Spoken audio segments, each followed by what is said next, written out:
So how's it going, my comics and army? We're here today with George Vega, the creator of the World of M, and now Pop 80, your art book, right? You did 3 volumes of Pop 80?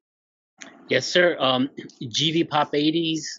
I just finished the last installment, the last and final installment of the GV Pop 80s trilogy. What is GV? George Vega? Yeah. I guess, I'm musically inclined in a way. I like having titles that kind of have a beat to it. So GV Pop 80s is a little bit more rhythmic to me. Like it. It's like those you remember the Kid Bop CDs? Yeah. Yeah. And I know you worked on a book with Kate and Cole, Doug Dynamite. Yeah. Yep. Doug Dynamite. I worked on that book as well. Luckily, I got to also design Doug Dynamite, and if you look at him, it's very much all the stuff that I like. Totally inspired from anything 80s. Predator, Terminator, Cobra, one of Stallone's earlier action films. So all that stuff is all mixed in to make Doug Dynamite. When I first seen him, he reminded me of Duke Nukem. Oh yeah. Yeah. I mean, Duke Nukem is in the line, those guys. So his DNA has all those, action hero kind of guys. Oh yeah, good old Duke Nukem, man. So that Unicron you got back there behind you, is that a commission or is that for you? Yeah, that's actually a fan art I did, a few years back. So basically, that I do have it already. It's been colored already, and I have it as prints, on my web store or whatever.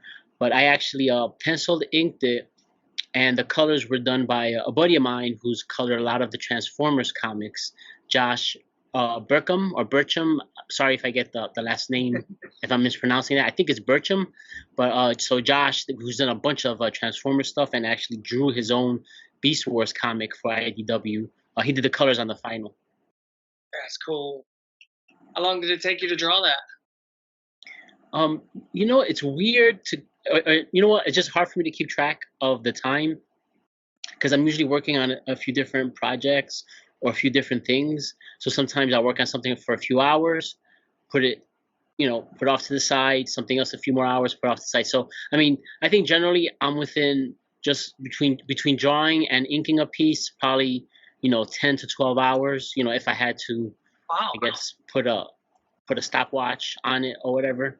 And something that big and complex. So complexity has a lot to do with it. So, and I don't know if that's considered fast or not, but I could generally within a day do, a full drawing. But the more complex it is, the more days it'll take me. And I'm talking just pencil and inking.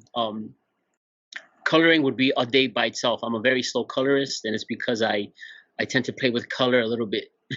I'm very indecisive when it comes to color, and I like to see color react depending on what color I choose. So, in other words, I play around too much with color. I'm not a fast colorist, so I do like working with colorists because they're decisive and they do stuff well. Me, I end up playing with too many different color schemes and eventually choose one. Yeah. Where can people hire you for a commission or some page rate work?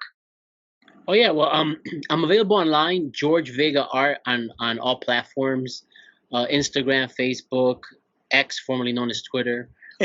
I'm even on TikTok. I don't even do that much on TikTok, but I'm on all social media, so anyone could always direct message me on any of those platforms. And if you got a real budget, I'm a real artist, and we could get something going. I like it. I'm scared of TikTok because I feel like if I get on there, I won't get off. I'm just gonna watch everything and get nothing done. So Right. I haven't even went down that rabbit hole. Yep. It's gonna happen, and the only thing you could do is try to resist it as best you can. But I mean, we both have families. We're family men and stuff. So luckily, we only have so much free time. Right. Um, the World of M. Where are we at with that? Are you going to do an issue 4? Actually, 3 is in the works right now. Okay. So and before we start, thank you guys for supporting issue 1 and 2, and you guys reviewed it and talked about it. I appreciate that very much. Yeah, man. And your wife seemed to have really loved it, and she was wanting me to keep it going right away. But luckily, or well, actually, unlucky for the World of M, I've been like really busy with other projects. But World of M is a passion project of mine. It's something I developed for over 10 years now. I've got sketchbooks of the world.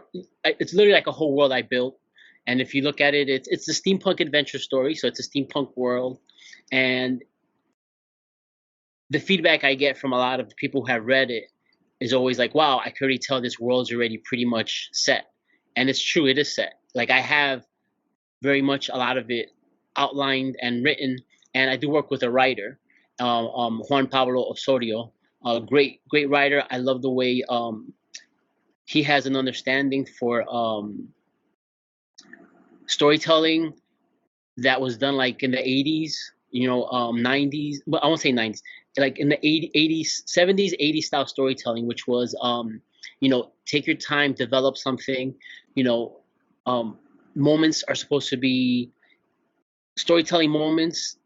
Let them marinate more. It's not just move event to event. Plot driven. Keep it character driven. Lots of adventure. And if you notice, in both issues, there's a lot going on. So I try to create this much story and try to put it into one issue. I really do not believe in that. Was it decompressed storytelling, which is pretty much done nowadays, where it's something that could have been done in 2 issues. Instead, it got stretched out to 5. I'm the opposite. I'm going to give you a whole lot of story in one comic. That's the way I like to read comics. That's the kinds of comic books I grew up with. So within that tradition, that's what I instilled in the World of M. So the 3rd issue is already in the works. Now it's just a matter of me setting the bar of how far I want to get as far as finishing the comic, then going to Kickstarter. So what that means for me is that I can draw the whole comic, then go to Kickstarter, and then just get it colored and lettered. But then that would take more time. So the thinking is to draw and ink at least half the comic, then get like the first 5 pages fully colored, fully lettered. That way everyone can preview the 5 pages of the new issue via the Kickstarter. Which tends to be the plan for, I guess, most Kickstarters anyway. But I do think even if I were to go now, I think I would get funded. I think I have enough people that are interested in it right now. But I'm always very customer service driven. So I want to show people that I already have a lot to offer right off the bat. Also, I think that would be my 5th or 6th Kickstarter, which I have yet ever be late on a Kickstarter delivery. If I've been late, it's probably been no more than maybe a week or so because of delivery issues or whatever. So I tend to take my production very seriously, and I'm usually pretty quick, I would say, because if I do a Kickstarter for a comic, I try to target the delivery within 3 months of the actual Kickstarter, and that's pretty quick. Some people are 4 months out, half a year, maybe even longer. I like to deliver right away, and if you look at the history of my Kickstarters, not one has shipped late. That is awesome. Yeah, because I know a lot of people, that's their big thing, is they'll back a Kickstarter and it takes them forever to get it fulfilled. Mm-hmm. Yeah, and I get it. It's hard because sometimes there are, especially after the pandemic and stuff, there's been some real world issues as far as paper shortages, deliveries taking longer. You have raw material going from point A to point B to then to the printer to you. I get it, but that's why you always got to factor in a few weeks in between. All right. Is your GV Pop 80 on Kickstarter now? No, that's already done. And the best thing about that is it's available on Amazon. So GV Pop 80s Volume 3, which is a single issue volume, which is basically Volume 3 itself, is out separately or separate from the trilogy. And the trilogy hardcover book has all 3 books and one thick hardcover book. That's my pride and joy right now because it's probably the most expensive book I've made. It's available on Amazon right now. Both are available on Amazon, the soft cover and the hardcover. And that's already been fulfilled. And of course, like I said, the Kickstarter, we're not on time. Everything's already been fulfilled. If someone doesn't have their book, it's only because I'm waiting for them to give me commission information, because sometimes people want to commission with their book and they're just waiting to get back to me. But other than that, everything's shipped. Nice. Is there a character you don't like to draw? Don't like to draw? Yeah. No. You know what? I'm such a fan of everything. I enjoy drawing everything, but then I do think I have what I call a worker mentality, or what? I'm from a blue collar family. Blue collar mentality, which is what, you're being asked to draw this thing. You draw the thing. But if I have to say, what? Being that I love drawing Transformers, and I do that a lot, that happens to be one of the hardest things to draw. I would say almost in the business, only because they're relatively architecture. Like if you're drawing 2 robots fighting, it's basically 2 pieces of architecture fighting each other. That's the best way I can relate it. But I have to say, maybe Darth Vader made me the biggest pain in the butt. Is it the robes? No, actually, it's for me, it's the angles on the mask.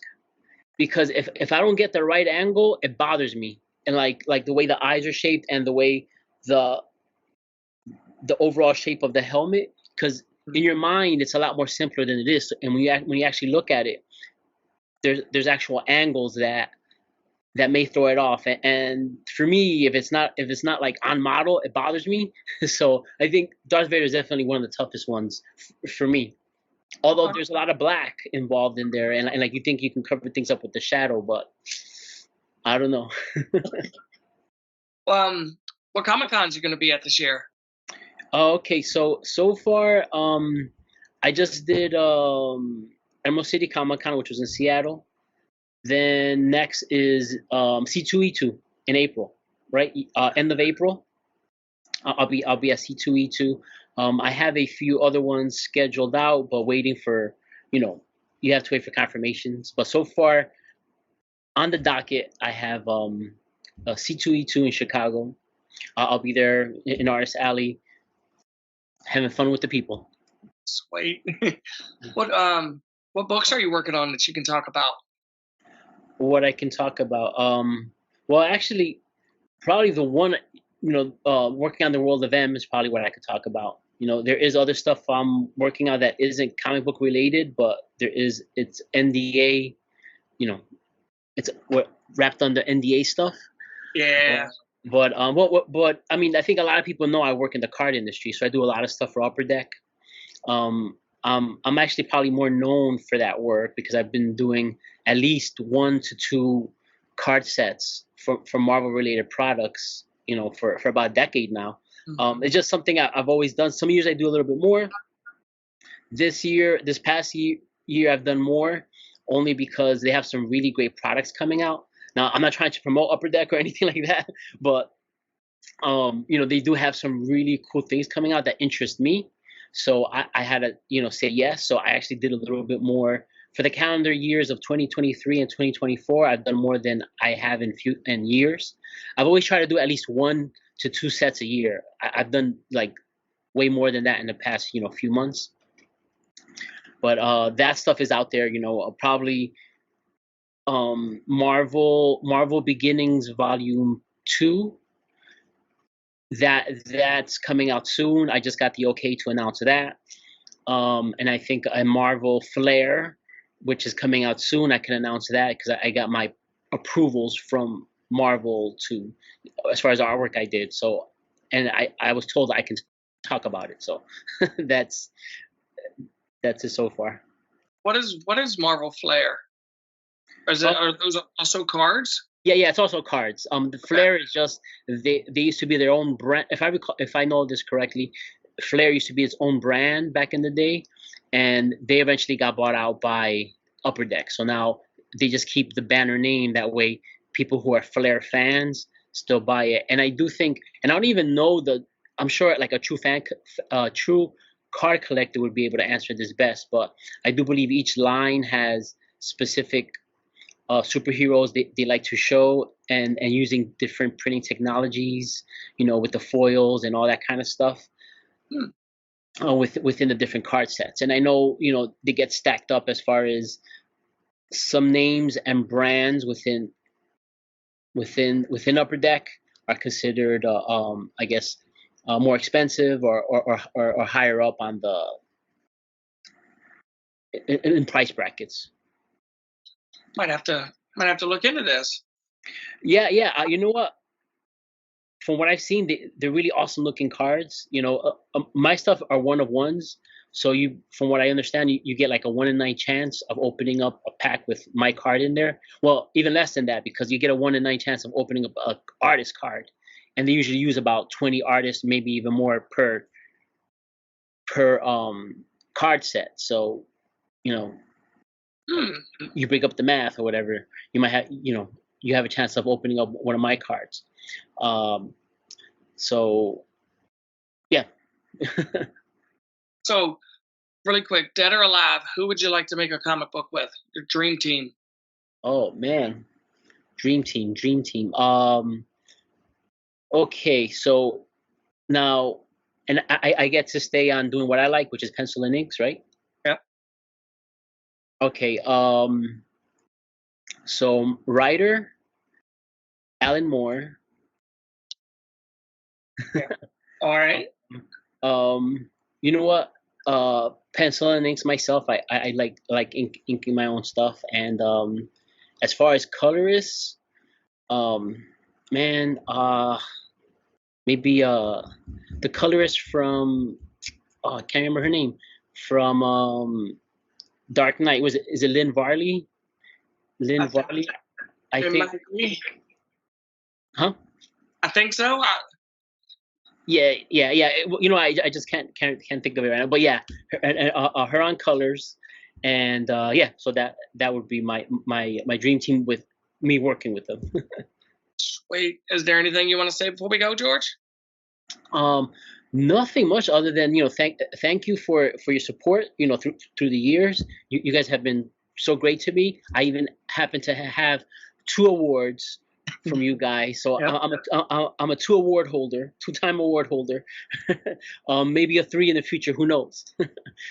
So I'd like to thank you for that, and to let people know, they can get most of my books are available on Amazon right now. If you guys want to check out Dynamite, you can go to demiurgent.com.